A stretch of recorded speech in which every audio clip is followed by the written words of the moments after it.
Ниту едно дете не смее да остане надвор од образовниот систем, порачуваат од Министерството за образование. Оттаму прецизираат дека вакцината не може да биде услов за упис во градинка и училиште, а здравствените власти да најдат други механизми со кои ќе ги едуцираат родителите и ќе го зголемат опфатот на имунизација.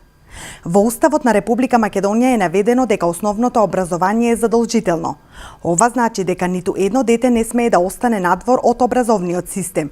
Потребни се мерки и кампањи од едукативен карактер за придобивки од вакцинацијата, советувања за родителите кои не ги вакцинираат своите деца, но и санкции, велат од Министерството за образование.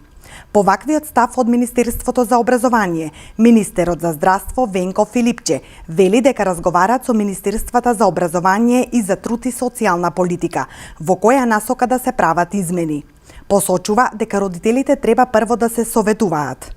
Од Министерството велат дека во моментот разговараат за тоа дали е потребно да се направи промена во некој дел од регулативата, секако дека ни едно дете нема да остане без образование заради тоа што е задолжително и со устав загарантирано. Од Министерството прецизираат дека вакцинацијата може да биде индивидуален избор, но на тој начин не смеат да дозволат да го загрозат колективниот имунитет.